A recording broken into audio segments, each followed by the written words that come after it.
মধ্যপ্রাচ্যের Paris Lebanon. কি শুনে অবাক হলেন? আমি অবাক হয়েছি। চলুন মধ্যপ্রাচ্যের প্যারিস লেবাননকে এক্সপ্লোর করা যাক। আরব বিশ্বের সবচেয়ে সুন্দর লেবানন, বিশ্বের অন্যতম পুরাতন শহর হিসেবে বিবেচনা করা হয়।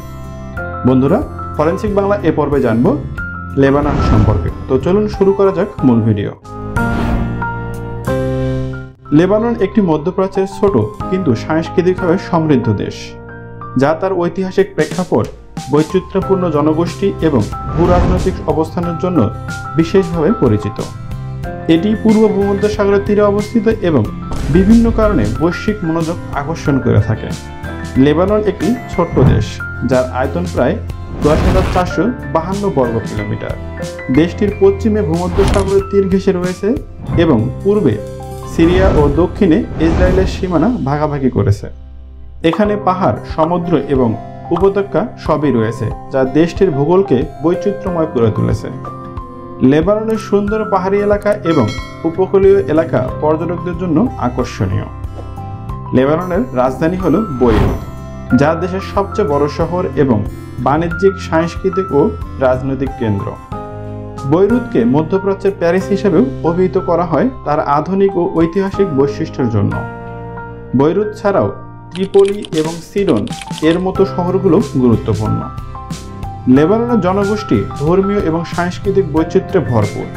এখানে মূলত মুসলিম, খ্রিস্টান এবং ড্রুজ ধর্মাবলম্বীরা বসবাস করে। লেবাননের সরকারি ভাষা হলো আরবি, তবে ইংরেজি ও ফার্সিও ব্যাপকভাবে প্রচলিত। লেবানন সাংস্কৃতিক ঐতিহ্যের জন্য খুবই সমৃদ্ধ। এখানে প্রাচীন রোমান স্থাপত্য, ঐতিহাসিক ইসলামী স্থাপত্য এবং ক্রুসেডার দুর্গের নিদর্শন দেখতে পাওয়া যায়।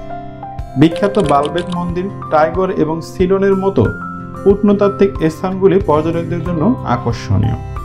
এছাড়াও লেবাননের সঙ্গীত, সাহিত্য এবং খাবারের ঐতিহ্য বিশ্বব্যাপী জনপ্রিয়। লেবানন প্রাকৃতিক সৌন্দর্য সমৃদ্ধ। দেশটির পাহাড়, বনভূমি, সমুদ্র তীর এবং ঐতিহাসিক স্থান পর্যটকদের জন্য বড় আকর্ষণ। শীতকালে দেশটির কিছু কিছু অংশে তুষারপাত ঘটতে দেখা যায়। লেবাননের রাজনৈতিক অবস্থা কিছুটা জটিল, যা ধর্মীয় ভিত্তিতে বণ্টিত। এখানে ক্ষমতার অংশীদারিত্ব মুসলিম ও খ্রিস্টানদের মধ্যে ভাগ করা হয়েছে। তবে রাজনৈতিক অস্থিতিশীলতা, দুর্নীতি এবং বাইরের শক্তির হস্তক্ষেপে লেবাননের রাজনৈতিক অবস্থা জটিল করে তুলেছে। 2020 সালের আগস্টে বৈরুত বন্দরে এক ভয়াবহ বিস্ফোরণ ঘটে, যা সারা বিশ্বকে নাড়া দেয়। এতে প্রচুর হতাহত এবং ব্যাপক ধ্বংসযোগ্য ঘটনা ঘটে। লেবাননের জনগণ তাদের অতিথিপরায়ণতার জন্য পরিচিত। এখানকার মানুষরা সাধারণত বন্ধুত্বপূর্ণ এবং অতিথিদের সাদরে গ্রহণ করে। যদিও দেশটির রাজনৈতিক, অর্থনৈতিক সংকট রয়েছে, তা সত্ত্বেও মানুষ তাদের জীবনযাত্রায় আনন্দের ছোঁয়া আনার চেষ্টা করে। লেবানন একটি প্রাচীন ইতিহাস এবং সমৃদ্ধ সংস্কৃতির দেশ, তবে বর্তমান সময়ের চ্যালেঞ্জগুলো এর জনগণের জন্য কঠিন হয়ে উঠেছে। তবুও এর সৌন্দর্য, ঐতিহ্য এবং বৈচিত্র্যময় পরিবেশ এটিকে একটি বিশেষ দেশ হিসেবে গড়ে তুলেছে। বন্ধুরা, ভিডিওটি কেমন লাগলো অবশ্যই কমেন্ট করে জানাতে পারেন। ভালো লাগলে লাইক এবং বন্ধুদের সাথেও শেয়ার করবেন। ধন্যবাদ সবাইকে। আসসালামু আলাইকুম।